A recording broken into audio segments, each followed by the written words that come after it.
Thank you. So I'm going to make a start. Thank you very much for joining me. This has been a long journey getting here.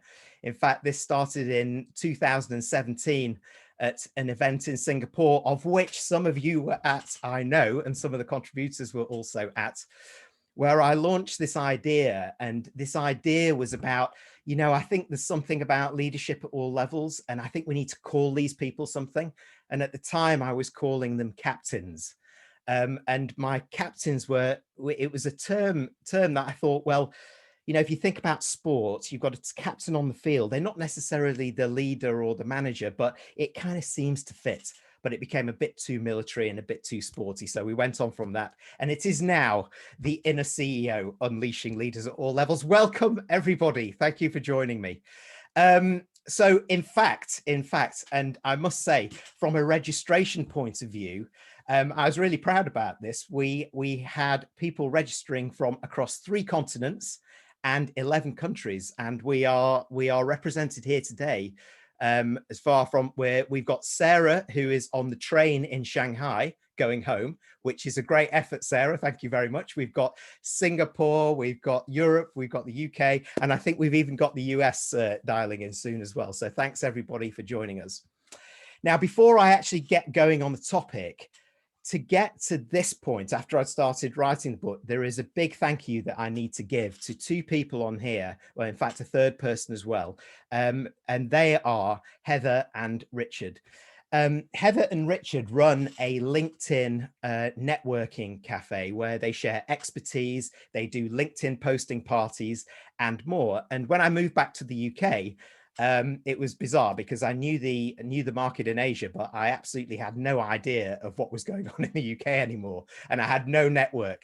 So I joined this group and I met some amazing people, including the fabulous Rebecca, who is now working closely with me in the business.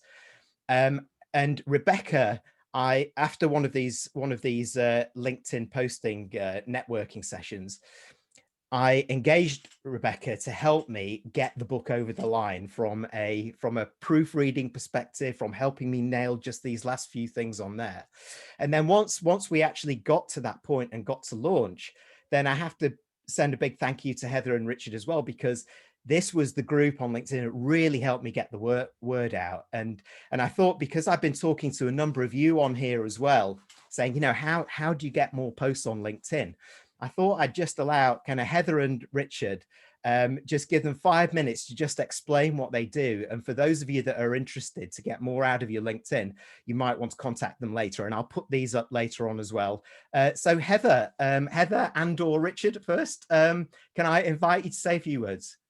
Thank you so much, Jeremy. And it's been really brilliant to be sort of alongside you in this project, because it really just demonstrates what Richard and I have, created. It came out of lockdown. We've always wanted to do some work together, and we suddenly had this opportunity. And absolutely, this just demonstrates the power of collaboration and the power of the network in the room. We've all been doing loads of networking. We're probably sick to death of it, in terms of staring at another 20 people staring back at you on a screen. But you might do some work with the other people in the room, but the real value is in the people that they know. And it's not necessarily about that they know, that they're going to see them next week, but actually they're. And then we looked at this whole idea of the LinkedIn network that we have, because I have no idea what the other people in the room want or the value that they're adding. So Richard is a LinkedIn expert. I'm a networking expert. And we just realized that if I can share what you're about with the greater world and the greater network that we have, then anybody who's looking to add that value to their business, well, they can connect with you. I don't necessarily need to know what's going on in their head, which, is probably a disturbing place to be most of the time. So we've bought this, and we now really focusing on those collaborations that are enabled. So we use LinkedIn, we use learning, we use lots of ways of bringing these things together. And I do most of the talking, but I'll hand over to Richard now. We've lost him. Richard, are you there? Oh, isn't that ironic? You would think that having run a networking group for a year, I'd actually know about the mute button, but apparently not.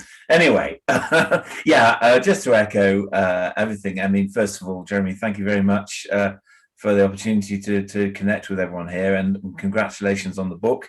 I tell you, lots of people talk about doing things, but actually getting them over the line is really something else. So yeah, just all I'd say is that we sort of started off thinking about networking, then we started off spreading the word.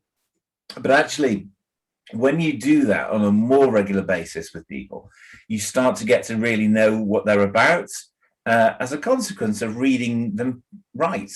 And the more, and it may be just once a week, but you're getting in there and you see what people are writing about and you get to know them better.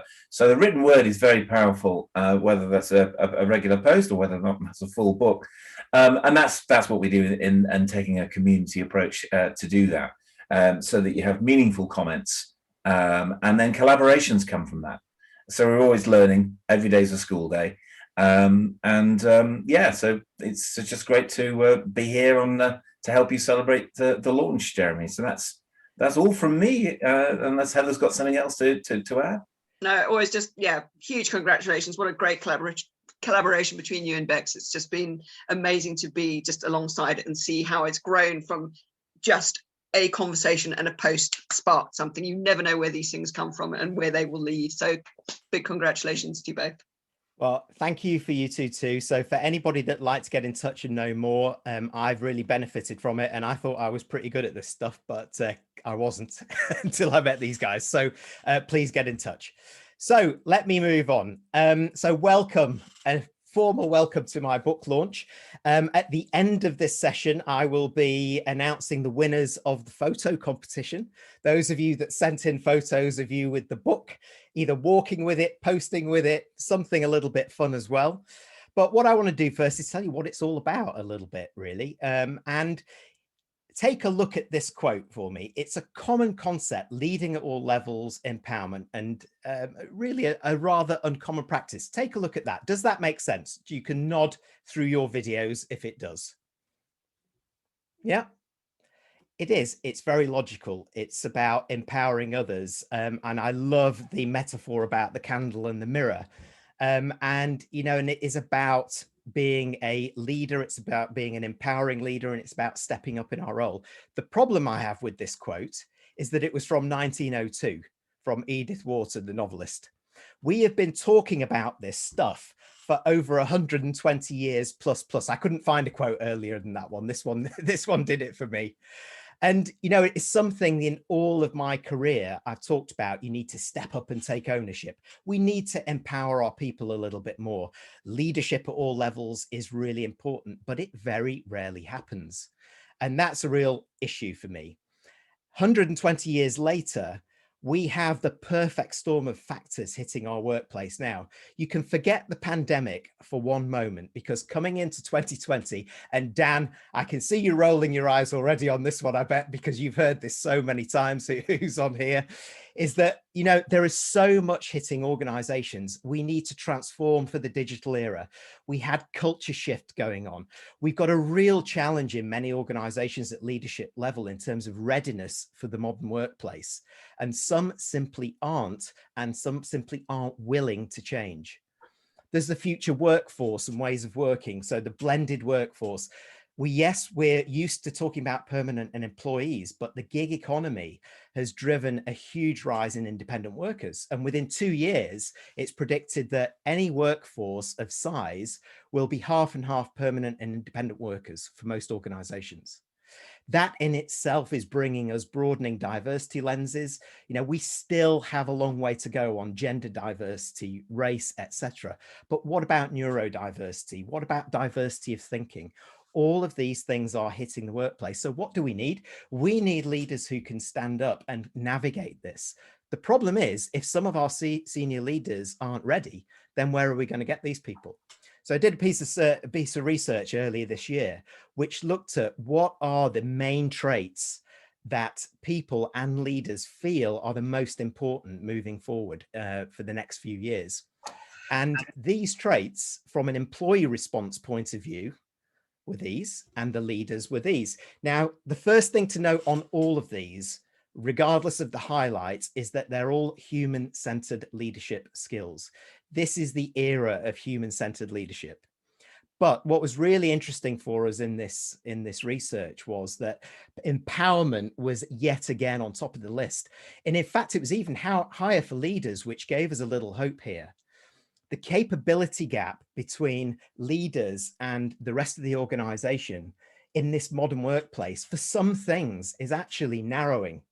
If you consider digital skills, remote working, collaboration online, then there is far greater capability across our employees, which is why we see a rise of, for example, reverse mentoring in some organizations, millennials or Gen Z going into the boardroom and talking about this stuff to help them digitize. But empowerment is top of the list.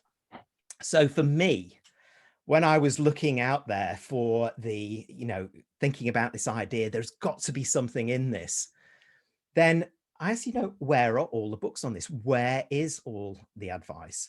And there is very little. I couldn't find one book on the topic. Sure, there are articles about empowerment. There's lots of articles about empowerment. I've even done some training on it myself. However, there was nothing out there which represented a how-to manual to get it done. Drum roll. I hope you all enjoyed that segue. Until now. So for me, and those of you that know me, it's really important that when I was getting into a project like this, that it was meaningful and practical. This is not an academic piece of work. This is a practical piece of work that brings in all of those things that are hitting the workforce that I just talked about to set the context, talks about what needs to happen at organizational level to create the conditions so that we can really empower our people and bring in leaders at all levels. And then provide a blueprint for those individuals themselves who are ready to step up as in-role CEOs, as I call them, to do more beyond their job description. That is fundamentally what it's all about. So I'd like to take you through just a couple of headlines. I'm not going to go into a lot of detail, but you have a special treat now. I have just had this morning a 90-second explainer animation delivered to me. Now, this is not the final version because actually I think it's just a little bit too quick. You missed some of the writing on some of the screens. So excuse that, I haven't fed back yet, but this will give you a good summary of what it's all about to give you a little bit of break from me. So all you need to do, everybody, is reach forward with your finger and press the button in front of you on the screen. Right, who did it? Who really did? Yes, thank you very much. You all did it, well done. Are you ready for the challenges facing the modern workplace? Recent events have taught us the importance of transformation. Businesses now face a perfect storm of challenges. No business is too big to fail, and many are too slow to succeed. Our workforce is changing fast. We're entering a new age of empowerment, and everyone can contribute. The Inner CEO reveals how we can all play a part in making leading at all levels a reality. Written by Jeremy Blain, an expert on business transformation and growth, it provides a roadmap to help everyone unleash their inner CEO and contribute beyond their job role, whatever their level. Traditionally, strategy has been owned by the few. Now it's time for the many to contribute. Leadership must come from a broader base. Everyone has the potential to step up and make things happen. It's a new model of collective and collaborative leadership which unleashes the power of people, enabled by appropriate technology and a supportive management structure. The book provides a roadmap for a bold new age of empowerment. Supported by a range of resources, the book provides a toolkit to help anyone unleash their inner CEO. Organisation health, development and growth is owned at all levels. Are you ready to unleash the inner CEO?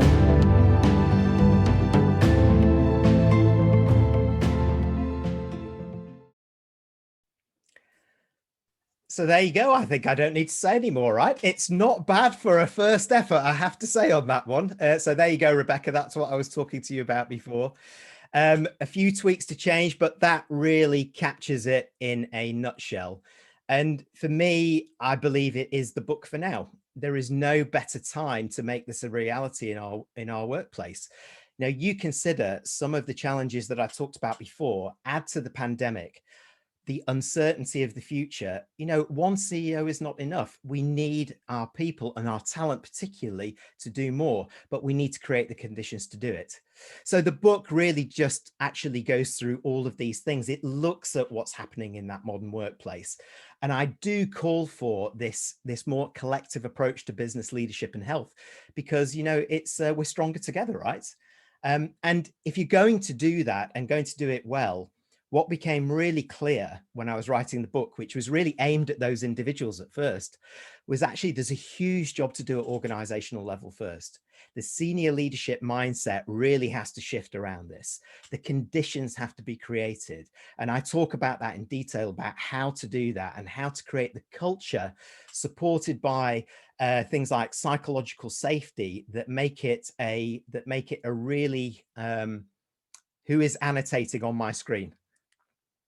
Thank you. So that make it the appropriate for anybody in any role to step up, and then we can focus on the individual itself. So the individuals themselves then get within the book, they get a 90-day roadmap.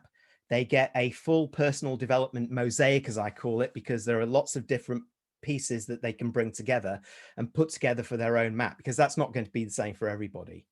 And really importantly, across the book, there is a whole chapter on how to measure this from day one, including measurements for each week of that 90-day roadmap.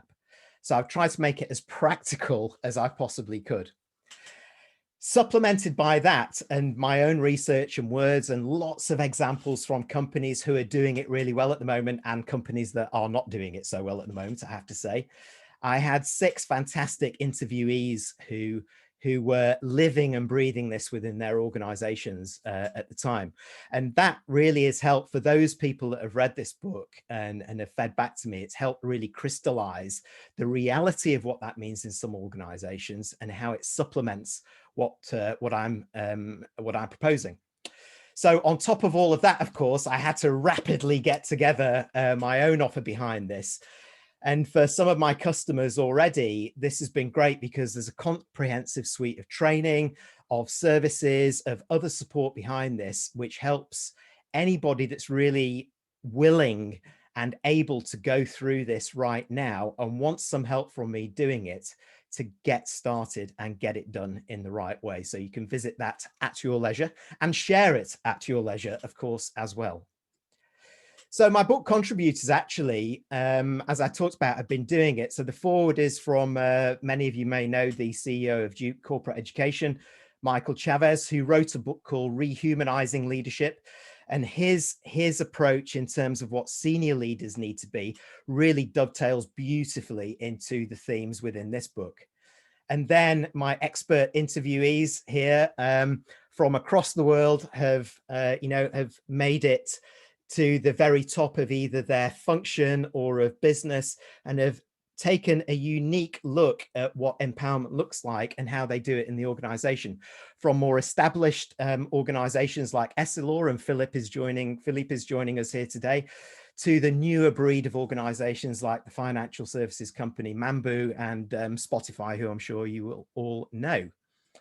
And this is a great point for me to bring some of them in. I am delighted to say that I think we do have Emma and Philippe here on this call so that we can actually talk about this a little bit further. But there is one thing that I talk about across the book and that I mention a lot, which is creating the conditions to make this a reality. So at organizational level, but also at individual level. At organizational level, that's really cultural. It's about how does the culture adapt, not just for the modern workplace, but for a sense of empowerment, so people feel that they can step up and do more. Now, so Michal, actually, who is the co-founder and managing director of Flock, is not here. However, his other co-founder and investor and BBC News personality, media experts, you name it, Dan Sodergren is with us. And Dan, you two have founded this organization, Your Flock. And I'd love to ask you the question, which I was going to ask to Michal as well, which is, why is culture central to bringing in this age of empowerment? And, and how do you support that with organizations with your platform? Right, hopefully, hi everyone. You might not have heard of us. We're a tiny little startup based up in Manchester, and we're very, very lucky to be a part of this. So hopefully you can all hear me. My audio is okay. My internet sometimes dips in and out, so my apologies. Really proud to be here. Love the book as well, of course, as you know. But to answer your question, we're both all on the same team, I think. Culture is the thing that will make a difference. You look at purpose-led organizations, they outperform people by other organizations by about 300%. This next part of the remote work revolution, as I like to deem it, will be the difference in companies. And to be able to keep people together, your team together, whilst they're remote working, whilst your office isn't the cultural point that it used to be, the cornerstone it used to be, that will be the difference. I'm a great believer in what Chris Hurd and other folk are doing. We're very lucky at Your Flock, because Your Flock helps managers look at, investigate, and discover the company culture of their individuals, and it does so based on values. And so it's a little bit different to a lot of other things. It's not a personality test. It's literally a personality test for your company, and you find it out from your individual. So it's very much bottom up. It's very much grassroots. It is about finding these guys and the ladies that could be the inner CEOs. And as long as you can find the values and you can align your team together, that is what we're finding is the difference in productivity right now. And that's why it's quite an exciting place to be. Not just remote work 10 times bigger than it was, or HR tech spends 500% more, and these are all things that Michal is talking about with the investors today, and we're very happy that we've got them on side. But yeah, it's a great position to be in. Your Flock gives you an ability to look at your company culture, unlike other things. But as I say, underneath it all is a much deeper point about empowering people, getting to know your team better, basing it on values, and making much clever and data-based decisions rather than just going with hunches. I think the time of hunches has gone now. We've got to be, feedback is really important, and you've got to give people a voice. And by listening to those people, you can really supercharge your business. So hopefully, your book does it much better than I just did there, to be fair. You can do it in much more detail and give people the how to do it. Hopefully your Flock can be part of the how, but we are a tiny part of this, but we're very happy to be here. Thanks, Dan. And I think you're very modest about that, because I've really bought into this, and it was pivotal to the point that I really needed to mention it in the book, because at organizational level, they're still struggling with this point. And I think where you and Michal have found is a way through that to fast track it at a time when speed is competitive advantage. So thank you very much for contributing, Dan. So I'll now bring in actually our two interviewees, and I'll do that one by one. And I'd love to bring in Emma first of all, who's on here now. Emma, I first met over in Singapore when we were both both living over there and working over there. Emma was a customer of mine, as was Philippe actually, and still is, as it happens. And I hope he still will be after this too. Emma then moved back to the UK and happened to be just 15 minutes down the road from where I am, but she is coming from her own place now. So Emma, I'll ask the question and then I'll invite you to speak. But you're very much from kind of a global talent perspective, where you've worked before. Very much around a coaching mindset and how that links to a growth mindset. So how does this kind of age of empowerment to you get better supported by organizational management and leaders? And actually, what is the organizational benefit of empowering people and unleashing leaders at all levels? Emma. Thank you, Jeremy, and I'm super excited to be here and still very happy to be part of your journey. So congratulations again for the book. Yeah, I think for the many years that I've worked in the corporate world and now as a coach, empowerment is this big topic, and why is that so important? And I think we've talked about before the fact that some outcomes of not having empowered employees or empowered leaders at all levels really impact business. Sorry, is that? I was getting a bit of feedback, but I'm not sure. Yeah, is that somebody else with a unmuted microphone? If you could just mute your microphones, please. Go on, try again, Emma. Sorry. Okay. So yeah, I think I was just saying that maybe to start off with the consequence actually of not having an empowered employee or empowered leader is that it can really hard hit your business. In fact, most of my work, whether it be with employees, whether it be with graduates, whether it be with executives or senior executives, most of what I'm working with them on is at a human level. How can they feel empowered? How can they feel trusted by their organizations? And then what's really beautiful is to see this huge shift in how they bring themselves to their organization and how they empower their teams or how they empower their colleagues, how they coach and work together. And fundamentally, that means that they are delivering, and they're delivering quickly, they're delivering efficiently, and the outcome is obviously better directly on the bottom line. Not just that, engagement is just increased tenfold.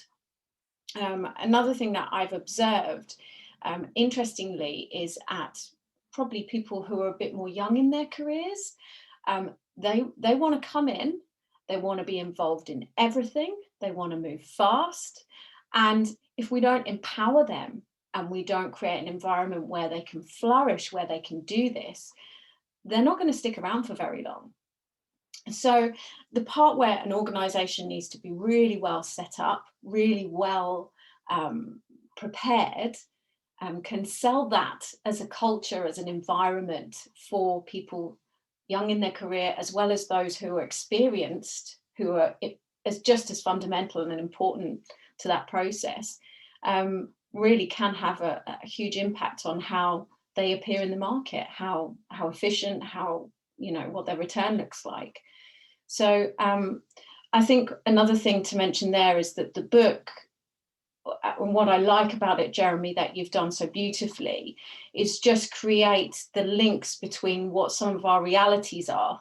And I know, having worked in the Middle East, in the UK, in Asia, there are different challenges wherever you are in the world. But these seem to be a consistent problem along. So I think that some of the tools that you've got in the book are really going to be a tangible go-to for people, no matter where you're sat in the world, because the problems are exactly the same.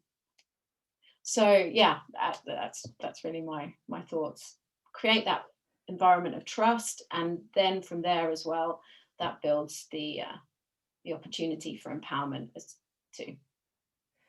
Well, thanks very much, Emma. And there are a few things that you mentioned, and which I haven't done actually at the moment, but as a mobilization, engagement, motivation play in organizations, getting this right is absolutely fabulous, because it starts to impact how people feel, how they feel about the organization, how they're attracted to an organization. It plays to employer branding, how they will stay with it. They're so much more discerning these days, talent that's out there, and they're asking organizations, what's their core purpose? How do they treat people? Am I going to be empowered in the organization? And they're voting with their feet. It's not like when I went out there to get a job, I can tell you that now. So it's absolutely right, I think, to mention that point. Yeah, and gone are those days of that sort of hierarchical approach to developing yourself and growing and learning. It isn't always about this trajectory of upwards. Actually, the broader you are in your abilities and your experience, the better you'll be. And that, I think, fundamentally is a lot where the inner CEO comes from, right? It's about really broadening your experiences and growing in a sense of this, I have something to contribute. I may be young in my career, or I may be, 50 years in my career, but I have these fundamental parts that make such a big difference. Yeah, and that really leads to that point around this. Goes back to actually the broadening diversity lenses, picking just one of them, the cross-generational mix in the workplace, the aging workforce, better healthcare, worse retirement plans, the need to work for longer and contribute for longer. So if we can start to contribute horizontally as well as vertically on that traditional career path, this is where it can really come into its own, and really utilize the talent that we've got in the organizations. Thank you so much, Emma, for contributing. So I'd like to now bring in my old friend Philippe, who is in Singapore. Works for Essilor, who many of us who are wearing glasses will know Essilor. It is the lens, certainly my lenses. They would have to be, wouldn't they? And Philippe is not only a senior leader, but is also the global head of learning and development, which plays a hugely important part in this. So Philippe, welcome. And I'd like to ask you, what does empowerment look like in a company as huge as Essilor? And maybe you can just give people a sense of the scale of the company, and how does your global L&D strategy enable it and support it? Philippe, welcome. Thanks, Jeremy. Thanks, everybody. Good evening from Singapore. So just to give you an idea of what is Essilor, in fact, now Essilor is Essilor Luxottica. So if you are wearing Ray-Ban or Oakley, you are part also of the group. So it's around 18 to 20 billion euro size and 150,000 employees. It's a mix of two organizations with a different culture. And interestingly, we have different culture, but we have common values. And one of the values is entrepreneurship. So if you define entrepreneurship, there is definitely empowerment. And if you have empowerment, you have potentially what is associated to that. So for us, what we try to make sure is that even if, like all larger group listed and whatever it is, and the people who follow the financial market know that we will be adding another big acquisition, which is Grand Vision. So we added up another workforce and few billion. So the point is that for us, there is no growth without solid team and without people which are fully aware and fully responsible of what they do. So an empowerment is also associated also with accountability, responsibility, and decision capability. So, and you tell me, oh, it's nice, Philippe, it's a very nice thing. So you can have a nice poster in the meeting room, but what does that mean? That means that despite a pandemic, you have a group which is able to be agile, which is able to answer, which is able to address the challenge that we face, and going through the challenge of the pandemic and a slowdown in the business. When you sell lenses or vision frame in the stores, we're able to address that as fast as we can and respond according to the different geography and the different problematic that we are facing. So for us, empowerment is really associated with the entrepreneurship spirit and what we want to do with it. And that's, for me, what is the best association. The only element that we have seen is the digital transformation. We go through a disruption, omni-channels, whatever, and the digital transformation has been, especially thanks to, COVID has some effects, definitely negative one, and we'll all understand the price for the population, but it has also been able to enable transformation of digital transformation at the higher speed. And we will not be able also to succeed if we don't have people which are able to accept that and to lead that. So I used to take the image that in the past and few months ago, we used to have the top floor of your HQ buildings nicely occupied by a person which is called a CEO. And today, as we work all from home, managing our team, addressing our customers, there is no more top floor. There is a kitchen, a living room, and maybe the CEO is in the kitchen complaining that you spend too much time on your Zoom service, but that's another discussion. But you need to address that. You need to engage with your team. And we have another concern for us is the role of the CEO is also the one which is a light in the darkness, the one which is taking care of the well-being of his team. And we have a big challenge now to make sure that the fatigue, that the situation that we're experimenting is also a fatigue that some of our empowered people we need also to address. So we need to take care of them because they have to take care of others. So that's overall all the things that we're working on in the current context. And I like the inner CEO because I get now a different additional hat, which is a HRBP from specific community. And when we discuss with people, they say, "What do you want?" "Oh, I want to be a CEO. I want to be a CFO." But most of the time, we associate that to a position, a title, a package, a benefits. but we don't associate it to the responsibility. So you don't need to be a CEO in title, but you need to be CEO in attitude. And I think what we have to build up as an organization is the CEO in attitude. The inner CEOs is based on your values, based on your education, based on the things which are creating, in fact, your own emotion that you are going to work on as well. So you are all little CEOs. There is definitely one which is slightly higher because he has a different level of authorities, but you will empower everybody to be your own CEOs. Yeah, that's all. Philippe, that's all. That was a huge amount there, Philippe, and a huge amount. And I think I wish I'd have heard some of this beforehand to put into the book. I loved the kind of the triple power thing here: the accountability, responsibility, and decision capability. I've not heard that put together with the first two in any company that I've worked with, actually, but it's absolutely right. And you again mention, as we all have, I think we've all mentioned it, speed is competitive advantage, whether it's to do with people, business, digital, you name it. Speed to lead is what we're talking about here. And if we can get the capability of our people at all levels, you know, the talent with a small t, not talent with an exclusive capital T, to be able to step up and lead in their role, and that's great. And you mentioned another really important point, which is at the heart of the book, is that you can't do that if you don't tackle the organizational level and senior leadership first. Because if their heart and mind is not in it, then it's not going to happen. And particularly now, as you say, there's a lot of fatigue going on. We've asked people to step up. So what are the senior leaders doing to actually go out and thank these CEOs in attitude, as you so rightly and beautifully put it, as usual, Philippe? You know, otherwise, all of that hard work's going to evaporate, you know, and they'll vote with their feet. So it is the coming together of the organization and the individual. Philippe, thank you so much for joining us. Thanks. So that I'm going to open it up to questions and discussion and sharing in a little while, but there is one small thing that we need to do first.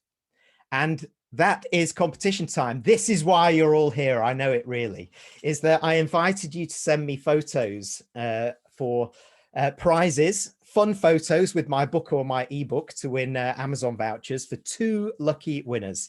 I had arty photos, I had posts, I had pictures with animals, pictures with other things. And here is a selection of just a few of them that will pop up on the screen. There you are, Kevin. I can see that you're on here as well. Welcome. Thank you for sending yours as well. And I must pick up Richard Davis, actually, at this point, who you met earlier, who took the picture with the Cooney pig in the top left-hand corner, as you're looking at it there.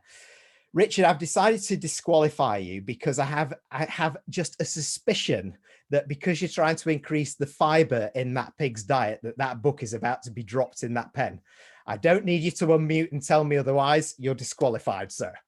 So who are the winners? Who are the winners in this? And thank you to everybody who has posted, shared, helped me along the journey with this and got into the spirit, including Margaret there on the middle, on the left-hand side, as you're seeing, who is a big fan of Don Quixote as well. So she is wearing a hat like Heather, her daughter, who you've already met. And Don has the book too. And apparently I am the Sancho Panza of this story, as we have agreed to Margaret on this one. So the winners. So let me announce the winners. There are not 2 winners. There are 3 winners, actually. The first winner is those of you that have kids of teenage age or millennial kids.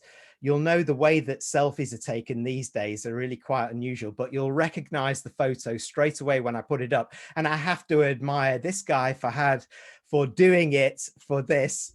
Thank you, Fahad. You are one of our winners. I appreciate that. Well done to you. This was atypical for me because my kids do that all the time. Other people that I know could have talked about this, and I really love your sense of fun behind it. So thank you very much indeed, Fahad. You're one of the winners. The second winner, you've already met her.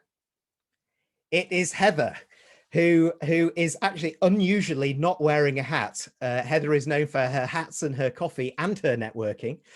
She is with Gizmo, posing with the book. You are also a winner, Heather. So thank you very much indeed. But there is a third, as I said, and the third is not a person. The third is a little cat called Marmite, who is my good friend Rebecca's cat, who is bravely trying to ignore this fabulous new bestseller that has just been launched. And I think Marmite deserves a prize for that. So the prizes coming your way are Amazon vouchers to you two, to Fahad and to Heather. And of course, the obligatory pack of Dreamies chicken flavor for Marmite coming your way, Rebecca. So I'd just like to say thank you very much to all of you who took part. One more thank you, though, because since I've launched, I've become part of an authors group, and it's been quite new to me of this, but I just wanted to single out a fellow author in the group that I'm in, Adele, who is on here as well, who has really helped me over the last couple of weeks sort of get to grips what this is. She is an author herself of the book Gorgeous As You Sell. It's about helping you look and feel fabulous every day, mainly aimed at women, but I got a lot out of it as well. But Adele, you've been absolutely brilliant, and you'll know what I mean when I say that coaching question to me really nailed it. Thank you very much. It's calmed me down. So thanks very much to Adele as well. And to you all for attending. I really appreciate it. And for those of you that want to take the benefit of doing more on LinkedIn, please contact Richard or Heather. I know that's in the chat as well for the links that you'll see. But I really appreciate you taking the time. It was one of those moments as the registrations came in, and I had quite a lot of registrations. And then as the postponements started to come in as well, and the I can't make it's coming in this morning, it was, wow, I just don't know what's going to happen. So I really appreciate it. Thank you very much. So I'm now going to open it out to the floor. We're going to discuss it. I'm willing to answer any questions, or for those of you that have even read the book, give us your comments and kind of what resonates for you. But thank you very much, everybody. Open your mics and your videos. So there's a lot in the chat that I've not scrolled down if there are any questions there. So if anybody would like to make any comments or ask any questions, please shoot. Who's going first? Because of my personality and my dislike of silence there, I will happily fill in as you're going through the chat thing. Really, I was just going to reiterate what you've been saying, also what Philippe said about how you need to empower people. I don't really know how much right now how your flock does that. What we actually do as a tool is we look at the company culture. We don't necessarily empower people, but bizarrely enough, because of the money we just got from Innovate UK, we are now going to be using machine learning to do exactly what Philippe's talking about, not through the prism of understanding of the inner CEO, but actually through values. And how do you get people to become more on side your company? So let's say, for example, I think Philippe mentioned that entrepreneurism was a value or a brand value. For us, we actually have 9 different attributes that become your values. They're deeper than the brand values. But what we're hoping is that you can start aligning some of yours, like autonomy might link in a bit with entrepreneurship.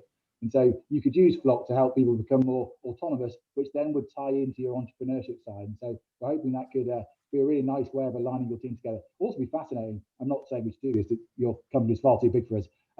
We work with people like 20 to 50 strong for our sweet spot, but yeah, fascinating from an M&A point of view. If you could do the Flock survey first and then find out how those companies would align and what the problems might be with values later on as you brought companies together.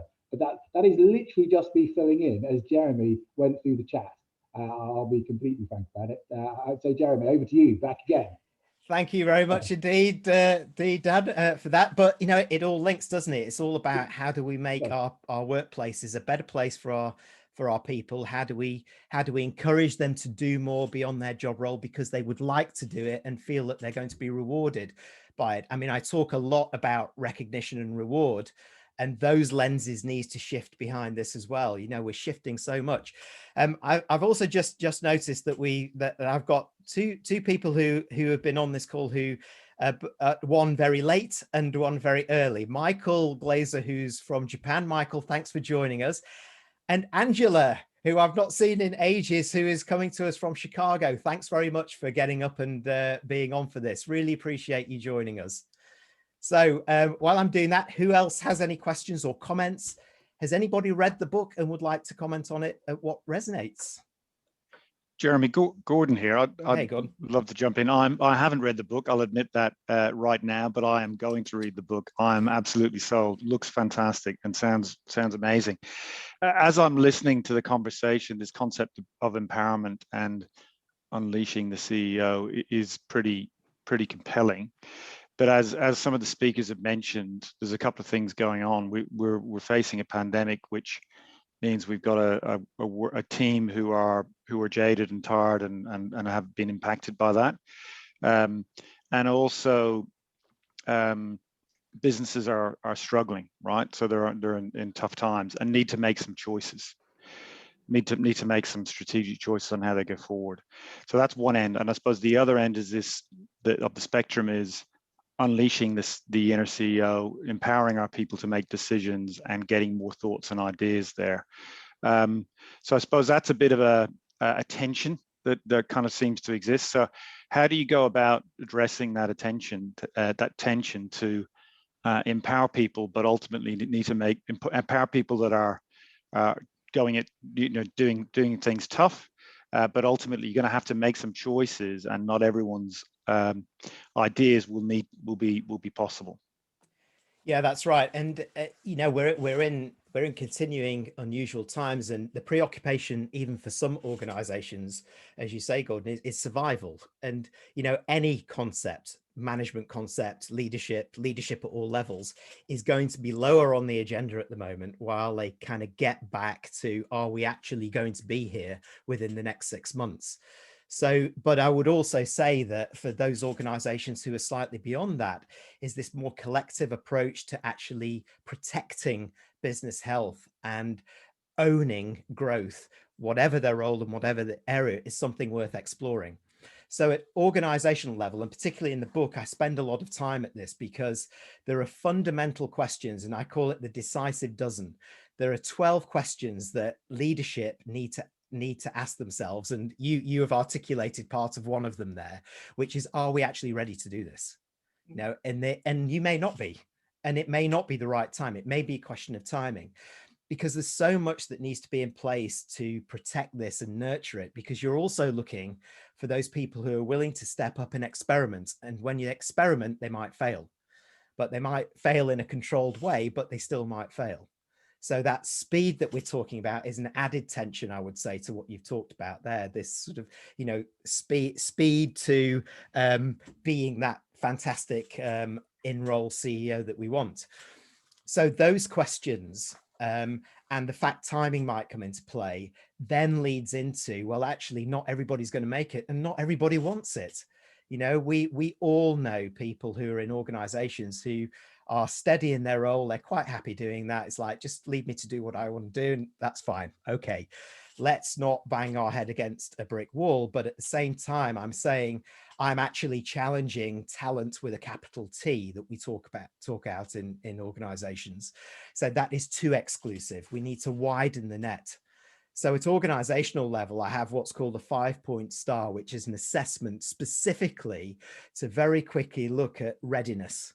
Now, who is ready across the organization that we can experiment with? So from a timing perspective, and maybe from dipping our toe in the water, Gordon, there's an opportunity to go step by step, try it with a few people, then move on, and then put in place the individual elements that then support that in a much more controlled way.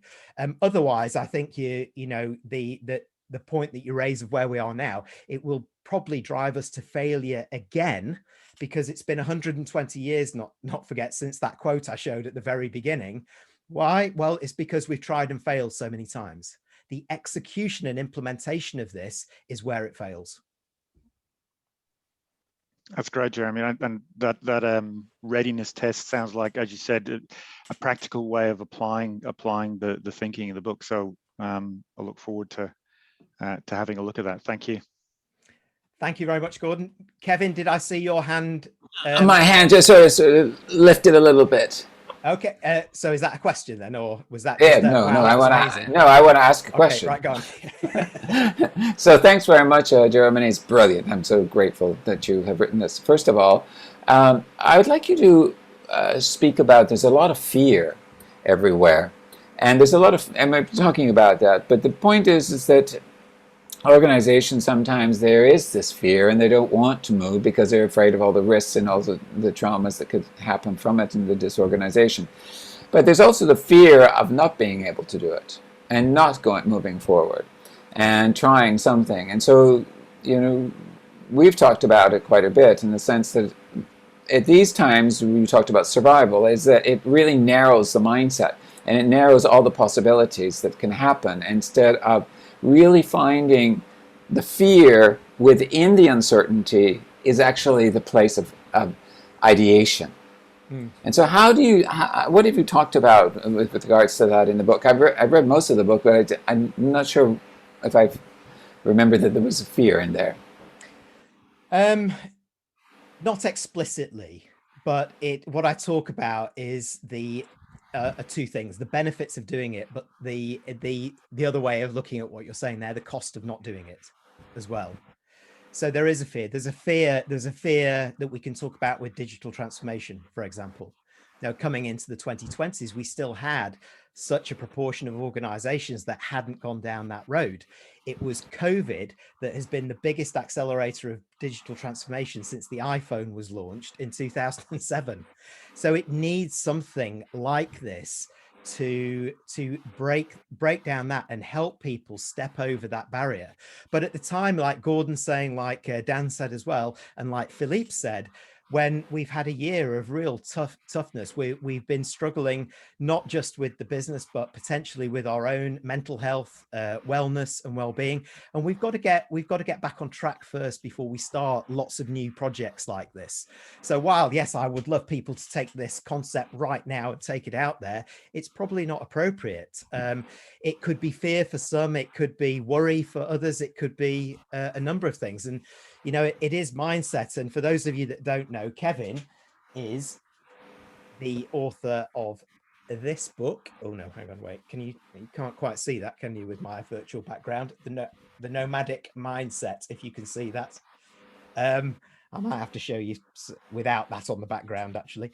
But Kevin, you talk about this yourself. There you go. You talk about that yourself. Do you have any thoughts on it?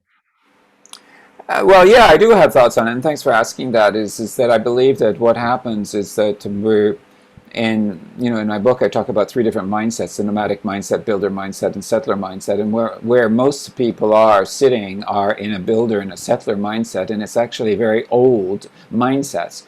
And so the fear is already built into that over the centuries in industrialization and agriculturalists. And within nomads, and when I think about that, is that they think from a very wide expansiveness before that they go narrow in. They don't think narrow, first of all. And so the consequence of survival for them is not fear. It's about getting on with it. Is because they're addressing fear all the time. They're addressing survival all the time. The lions are in the wild and everything, and their lions are in our wild as well. But in actual fact is that the fear is actually an empowerment, as you talk about. And I think that that's something that we have to look at, is to shift it in the terminology of being negative, but to be actually empowering you to move forward. It's the resilience. That fear builds the resilience because you need to find creative solutions.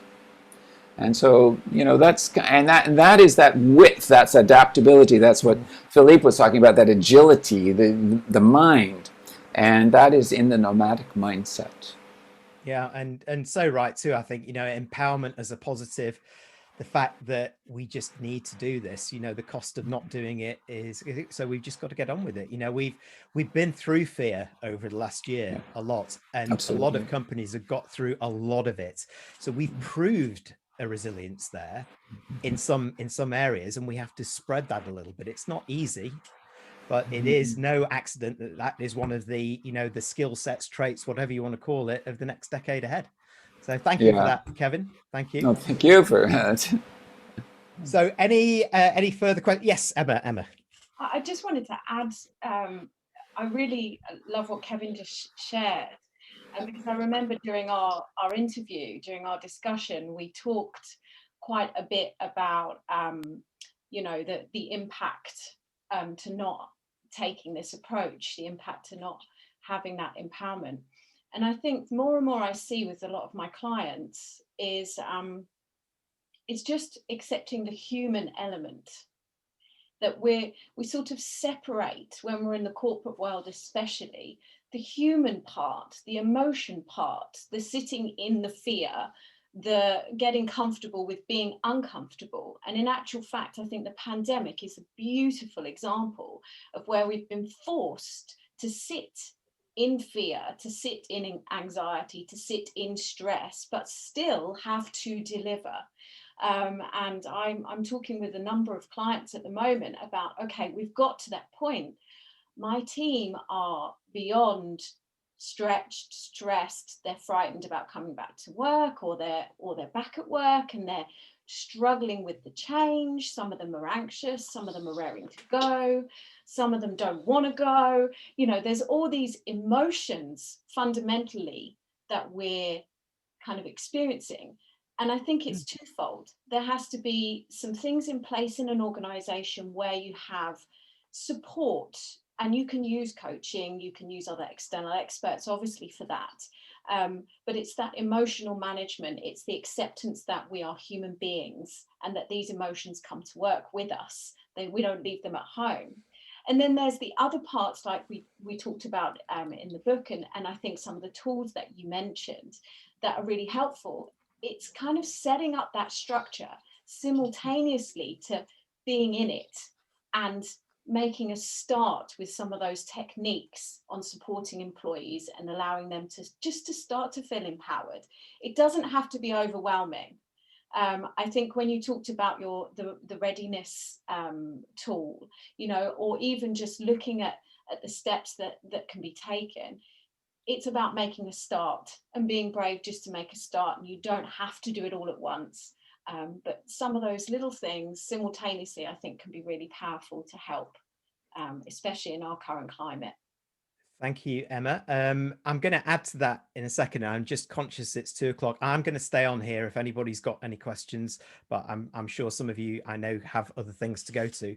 But just as a response to that, and coming back probably to you, Gordon, as well around this, towards the end of the book, I talk quite a lot about the qualitative element around empowerment.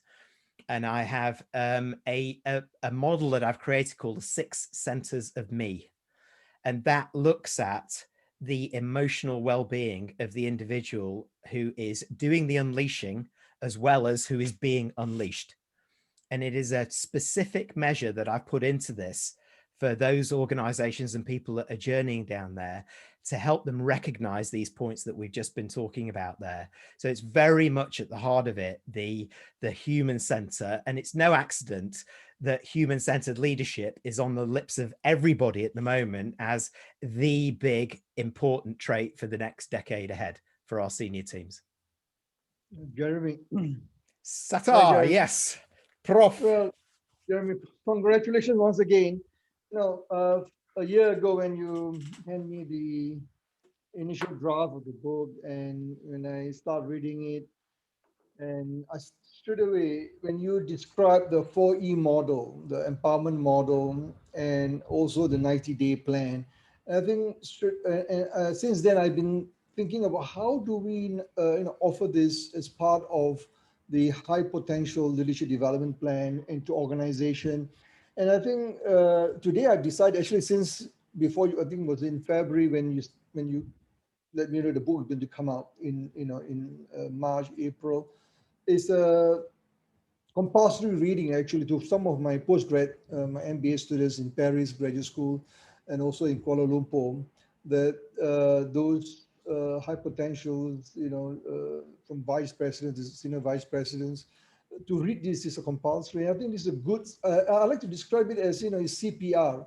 It's contemporary, it's practical, it's relevant to today's world. I think your research, your examples, having worked with you for the last 10 years, I'm very impressed.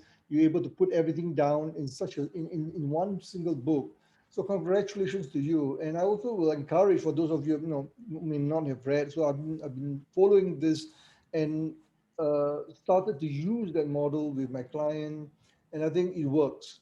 So I congratulate you, and I definitely believe that although now this is not in the minds of client, organization, with the pandemic still, with what's happening in India, and in my research published last year, and I'll talk about I talk exactly about this. This morning I just published on LinkedIn that the mutation, the variant, whether the South African, what do you call it, the British, the UK, and the Brazil, all this, in India now, the triple mutation. I talked about that actually a year ago, and it's happening now. And I think we're not going to have the recovery under the next 2 years. Be prepared for 2023, and this is the reality. So what I advise now, I'm talking to a lot of my clients to start getting themselves ready. These are individual coaches, individuals to start, pick up the book, read, and prepare for the new normal. Because when you start going back, you need to be able to create that personal branding. And this is a great tool for personal branding, Jeremy. And this is something is missing in your marketing. I think I'll talk to you more about that, because I think what is missing, I think this is an excellent tool for personal branding in the new normal or the next normal. And so I must congratulate you. I congratulate you, and it's a must. And I fully support, and I like the way you write, your case study, every chapter, your interview is great. All the interviewers, I mean, superb. And I truly recommend this. So congratulations once again, my friend, and look forward to the next book. I expect you to write this every single year, an update. Everybody calm down. No. That's just like what I did. And you challenged me to this 5 years ago. I know. Well, I love giving you regular CPR, as you know, that contemporary, practical, and relevant stuff. Yeah, and I'm glad to hear that you're doing it, and I love the fact that you're positioning it, and I do get that point about personal branding. Actually, I talk about it a little bit actually at the end, in the same sort of area as this 6 centers of me, because it's really important for the individuals, but perhaps not enough. So look out for the post coming your way soon. So look, everybody, I'd like to thank you very much for attending. You've spent a little bit more time here. I will stay on here for another 5 minutes if anybody wants to chat about it, but thanks very much indeed. I'm going to stop the recording now, the formal part of it, and wish you well. And please spread the word. I still need to shift some of these copies that I've got. So spread the word. Thanks. Available on all Amazon sites and more. Goodbye, everybody.